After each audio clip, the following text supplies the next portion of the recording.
এখন তো তোকে দিন বদলায় গেছে। সরকার কাকা তোকে সব সম্পত্তি দান করে দিছে। না না মানে দান না, তোরা লতিফের বিয়ে উপলক্ষে সরকার কাকা বিয়ার উপহার দিছে। এখন তোর বাপের মধ্যে গতি কি হয় কে জানে। আমার মনে হয় না যে লতিফ ভাইয়ের লগেও তোর বাপ তোরে বিয়ে দিব। এখন যারা গ্রামের বিবাহযোগ্য পোলা আছে এগো বাপ মারা তার তোকে বাড়িতে লাইন দিতেছে।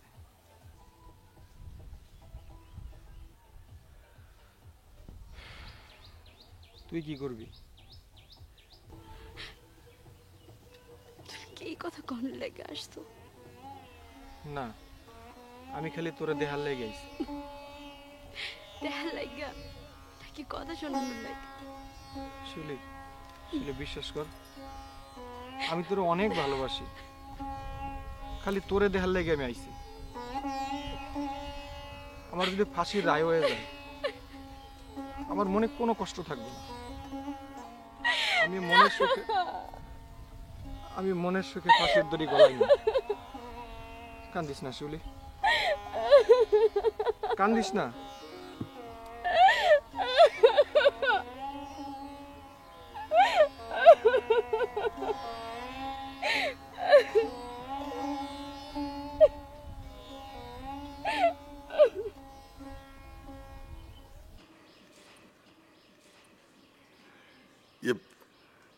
আপনি নিজে একবার যা দেখেন না জামাই, নির্বাচনের বাজার কত কাম পড়ে আছে। সরকার সাহেবের সাথে দেখা হওয়াটা খুবই জরুরি। উপরে খবর পাঠানো হয়েছে। ব্যাপারী সাহেব, আপনি তো জানেন আপনাদের সরকার সাহেব খুব সুশৃঙ্খল জীবনযাপন করে। উনি ওনার শৃঙ্খলা ভাঙতে চান না সহজে। তা তো অবশ্যই, তা তো অবশ্যই। ব্যাপারী সাহেব, আপনার যদি বেশি তাড়া থাকে তাহলে বরং আরেক দিন আসুন। আরে জামাই, তারা থাকলেই বাকি, সরকার সাহেবের সাথে দেখা হওয়াটা খুবই জরুরি। ব্যাপারী সাহেব, আমি কি জানতে পারি যে আপনি কেন এসেছেন, কি কথা বলবেন সরকার সাহেবের সাথে? না জানানোর কি আছে, তিনি এই গ্রামের সবচেয়ে সম্মানিত ব্যক্তি। আমি নির্বাচন করতেছি, তার দোয়া নিতে হবে না? তিনি মাথায় হাত রেখে যদি বলেন তাতেই শান্তি। তারপরে তিনি যদি মুখে একবার বলেন তিনি আমার পাশে আছেন, তাহলে তো আমার নির্বাচনের 3/4 অংশ একেবারে পার হয়ে গেল। ব্যাপারটা বুঝতে পারছেন? জি, বুঝতে পেরেছি। তাছাড়া ওই মনসুরের মতো লোক আবার এই গ্রামের চেয়ারম্যান হোক, নিশ্চয়ই তিনি এটা চাবেন না। তাহলে আমার দোয়া করে দিতে তার অসুবিধা কি? ব্যাপারী সাহেব, আমি আপনাকে খোলাখুলি একটা কথা বলতে চাই। হ্যাঁ বলেন। সেটা আব্বা আসলে এখন কারোর সাথে কথা বলতে চান না। আমি খুবই দুঃখিত। আরে জামাই, অসুবিধার কিচ্ছু নাই, আর দুঃখ পাওয়ারও কিচ্ছু নাই। আমি সরকার সাহেবের সাথে দেখা করবো, এটা হলো সবচেয়ে বড় কথা। আর তার জন্য যতক্ষণ অপেক্ষা করা লাগে কোনো অসুবিধা নাই। তো জামাই, একটু নাস্তা পানির ব্যবস্থা করেন, আমি এখানে অপেক্ষা করব, তার যখন খুশি আমার সাথে দেখা করবে।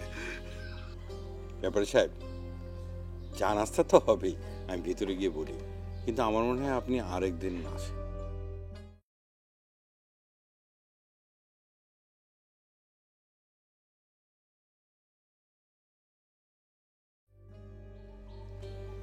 দেখা তো আমি আজকেই করবো, তাতে যতক্ষণ লাগবে।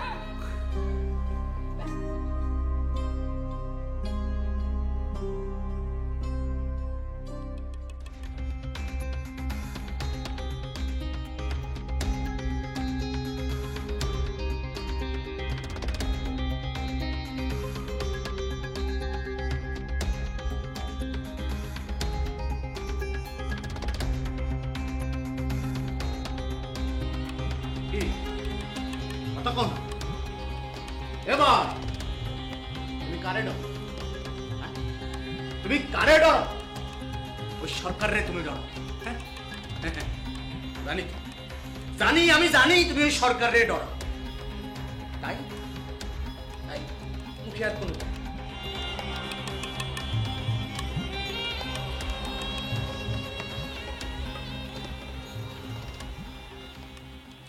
চেয়ারম্যানের দিন তো শেষ চেয়ারম্যান।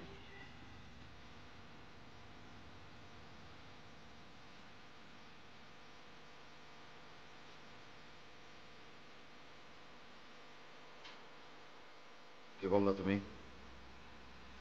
মধু ব্যাপারী রইদে রইদে ঘুরে ইলেকশনে ক্যাম্পেইন করে, আর আপনি ঘরের ভিতরে পাইচারি করে বেড়াইতেছেন। এমনি হইলে তো হবে না। তাই বললাম আপনার দিন শেষ, আপনার আর চেয়ারম্যানই করা লাগবে না।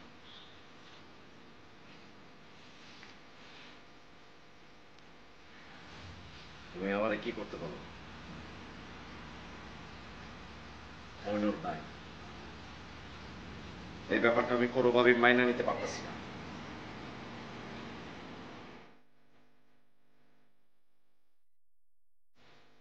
আপনি চাইলে মইনুলের মৃত্যুটার এখন কাজে লাগাতে পারেন। কি বললা তুমি? চমকাই গেলেন মনে হয় চেয়ারম্যান। ক্ষমতার জন্য আপনি আপনার ছোট ভাইরে অনেক কাজে ব্যবহার করছেন, এখন চাইলে মইনুলের মৃত্যুটারে ব্যবহার করতে পারেন। আমি তো ভুল কিছু বললাম না চেয়ারম্যান। মইনুল অনেক অপকর্ম করছে, এখন সে নাই। আপনি গ্রামের মানুষের কাছে যান, মইনুলের হয়ে ক্ষমা চান, বলেন যে মইনুল তার উপযুক্ত শাস্তি পাইছে। একটু কান্নাকাটি করেন, ভেজা চোখ নিয়ে যখন ভোট চাইবেন মানুষ আপনারা ক্ষমা করে দিবে, হয়তো বা একটা সুযোগও দিতে পারে। সবকিছু মাইনা নেন, সব অপরাধ অতীতে যা করছে। আর মইনুলের ব্যাপারটা মরা মানুষ ক্ষমা করে দেয়।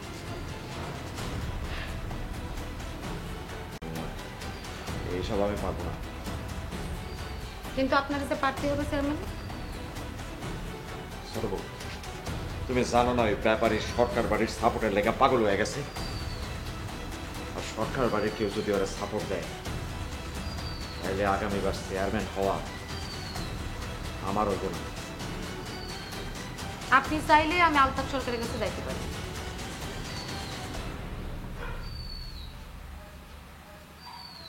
তুমি তারে কি বলবা? কি আর বলবো, আপনার হয়ে ওকালতি করব। কিন্তু তারপরও মধু ব্যাপারীরে এই ইলেকশনে জিততে দেওয়া যাবে না। একটু অনুনয় বিনয় করব, কান্নাকাটি করব, দরকার হলে পায়ে ধরে পড়ে যাব। আর মাইয়া মানুষের কান্নাকাটি দেখলে শুধু আলতাফ সরকার কেন, অনেক সরকারেরই মন ভিজবে, ভিজতে হবে।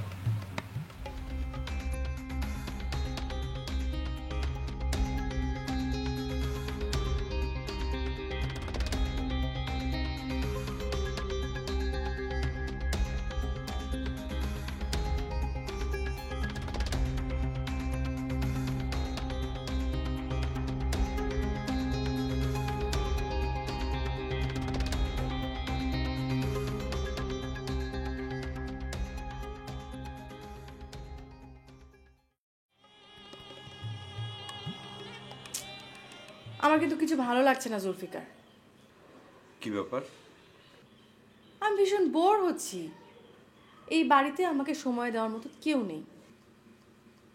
ভাইয়া আছে তার ডাক্তারি নিয়ে, লাবণ্য সারাক্ষণ বইয়ের মধ্যে মুখ গুজে থাকে। তবে সম্ভবত তুলাভাইয়ের সাথে তার এর মধ্যে যোগাযোগ হয়েছে। মাঝে মধ্যে দেখি যে কন্টিনিউয়াসলি ফোনে কথা বলে যাচ্ছে। আর ভাবিও হয়তো সুখেই আছে। মিমো মিমো তোমাকে সময় দেয় না? মিমো এই গ্রামের কয়েকটা মেয়েকে জুটিয়েছে, সারাক্ষণ ওদের সাথেই থাকে।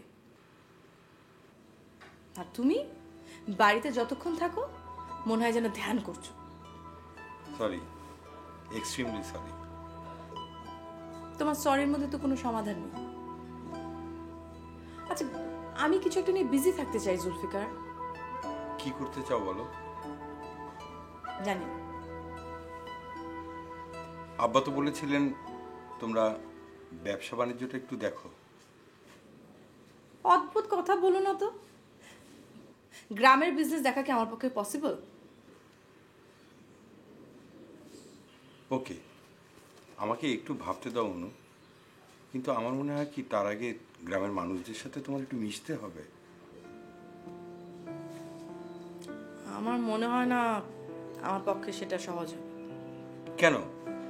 ভাইয়া যে পারবে এটা কি কেউ ভেবেছিল? ময়না কিছু বলবে? আপা, চেয়ারম্যানের ছোট বউ আসছে। ছোট বউ মানে?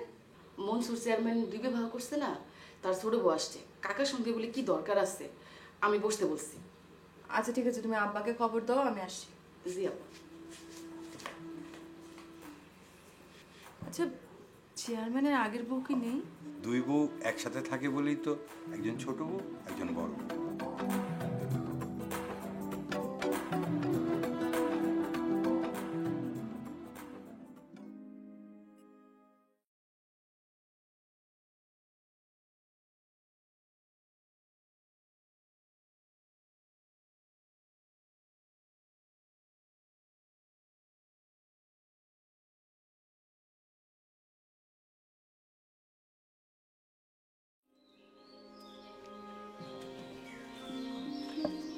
আপনি চেয়ারম্যান সাহেবের ছোট বউ?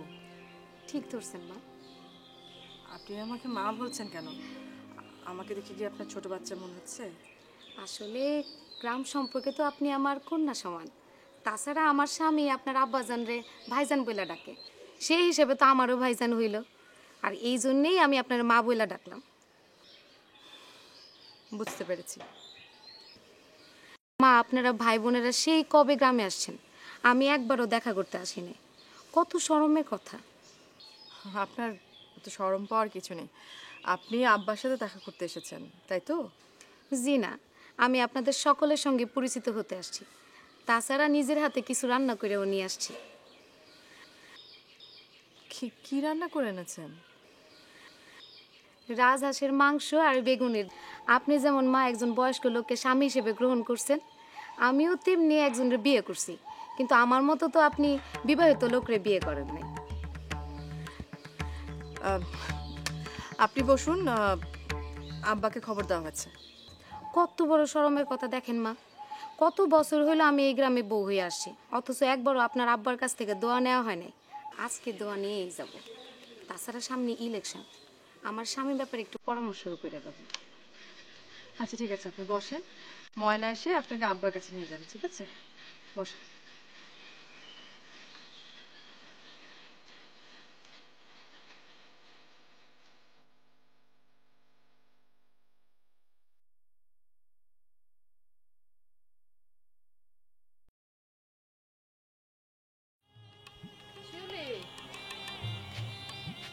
করে মা? খালা তুমি? হয় মা, তোরে দেখতে আসলাম। কয়টা কুমড়া ফুলে বড়া করছি, নিয়ে আসছি তোর জন্য। তোর মা খুব পছন্দ করতো। তাই খালা, এই কুমড়ো ফুলের বড়া আমি পছন্দ করি না। সে কি মা, তুই না খাস তোর বাপে খাবে। আর তোর কি পছন্দ কই লইতে পারিস, আমি নিয়ে আসি। না, আমার জন্য তোমার কষ্ট করে কিচ্ছু আনন্দ লাগবো না। কেন রে মা, তুই মায় থাকলে করতো না? মা তো নাই গো খালা, আর তুমি সেই জায়গা কোনোদিন নিতেও পারবা না। মায়ের জায়গা নাই বা নিতে পারলাম, শাশুড়ির জায়গা নিতে তোর অসুবিধা নাই। শোন রে মা, জালালে খবর দিচ্ছি সে গ্রামে আসবো। আমি তো জালালের সাথে তোর বিয়েরও মনে করছি। স্বপ্নের মধ্যে তোর মায়ের তুমি কথা দিছি। কেন মিথ্যা কথা বলো গো খালা? মিথ্যা কথা কেন খব মা বলতো? গত রাইতে তোর মায়ের খব দেখলাম, খব দেখে ঘুমটা ভেঙে গেল। ঘুম ভাঙতে দেখি ফজরে আজান। ফজরের ওয়াক্ত স্বপ্নগুলো অবহেলা করতে নাই রে মা। সে কি রে মা, তোর মাথায় তো তেল পানি কিছুই দেশ নাই। যা শিশিটা নিয়ে আই, মাথায় তেল দিয়ে দিই। নিজেকে সবসময় সাজাই গুছাই রাখতে তো কোনো অসুবিধা নাই। ওই যে তোর বাপু কি রে, তোর বইয়ে কুমড়া ফুলে বড়া পছন্দ করতো না? সে তো কত কিছুই পছন্দ করতো, সেসব কই কি আর এখন লাভ আছে? কিছু হোক আর না হোক, ওর জন্যই তোর মায়ের লাগে আমি কুমড়া ফুলে বড়া করে নিয়ে আসছি। ও না খাইলে তুই খা। তোমার একটা কথা বলি বুবু, সামনে নির্বাচন, নির্বাচন পার হইলে তারপরে শিউলিতে নিয়ে ভাববো। আর এসব নিয়ে তুমি শিউলিতে ত্যাক্ত করো না। তোর গলা আওয়াজ তো বদলাই গেছে বল। জমিদার হওয়ার লগে লগে সব ভুলে গেছিস, আগে কি ছিলি? বুবু, জমিদার হওয়ার আগে তুমি তো আমার খোঁজ খবর নিতে আসো নাই। আমার লগে তর্ক করিস না অল, গুরুজনের লগে তর্ক করা নিষেধ। আর তোর মায়ের আমি কোনো রকমে ওই লতিফের লগে বিয়া হইতে দিব না, মায়েরটার আমি পানিতে ফেলতে দিব না। আমি ঠিক করছি আমার জালালের লগে তোর মায়ের বিয়া দিব। তোর কি মান সম্মান বলতে কিছু নাই? শিউলি, এনে পাটিটা দে, তোর খালা আর আমার খাইতে দে।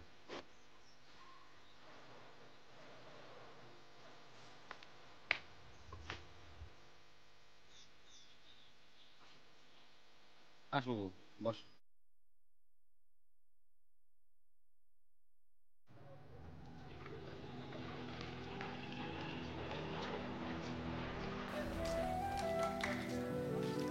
ওই সব কি খাইতে গেল রে গাই শব্দ শব্দ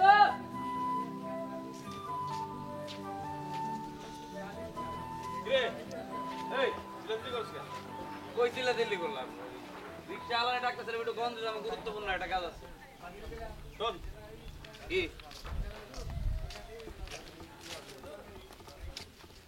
সরকার কাকা তোরে একটু দেখা করতে বলছে, বুঝছিস?